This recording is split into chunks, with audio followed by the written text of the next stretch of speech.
Enquanto muitos empresários ainda estão focados apenas em faturar mais, expandir operações e aumentar o lucro, alguns já entenderam que o verdadeiro jogo não é só crescer, é proteger o que foi construído. E aqui vai uma verdade que poucos falam com clareza. Não é o mercado que mais destrói patrimônios sólidos, são estruturas frágeis. Empresas quebram, isso é fato. Mas antes disso, surgem conflitos societários, dívidas bancárias inesperadas, execuções judiciais, problemas fiscais, e quando isso acontece, o empresário que não se planejou acaba misturando tudo.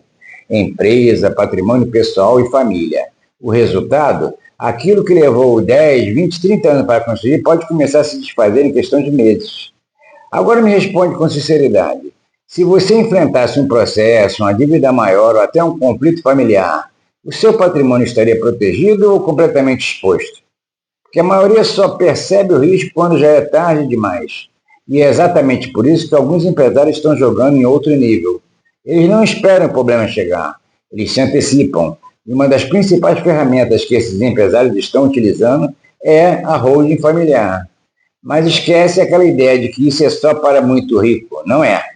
A holding é, na prática, uma estrutura inteligente que permite organizar o patrimônio de forma estratégica, separar o risco da atividade empresarial dos bens pessoais, criar regras claras para a sucessão, evitando conflitos entre herdeiros e ainda abrir possibilidades reais de economia tributária. Agora pensa no impacto disso ao longo do tempo. Enquanto muitos vão enfrentar inventários demorados, caros e desgastantes, que podem consumir anos e uma parte significativa do patrimônio, outros já deixaram tudo resolvido em vida, sem briga, sem bloqueio de bens, sem surpresa. Além disso, existe um ponto que poucos empresários consideram: o risco invisível.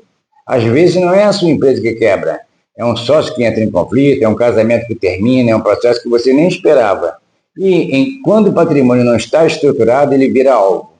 Agora, quem já estruturou uma holding define regras, protege ativos e mantém o controle.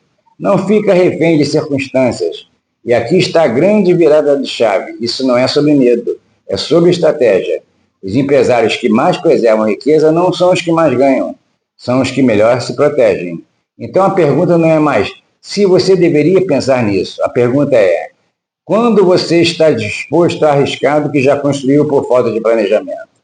Porque, enquanto muitos ainda vão perder patrimônio por falta de estrutura, alguns já estão blindando, organizando e garantindo o futuro da família. Se você quer entender como aplicar isso na sua realidade com segurança jurídica e estratégia, me chame no direct ou agende uma consulta.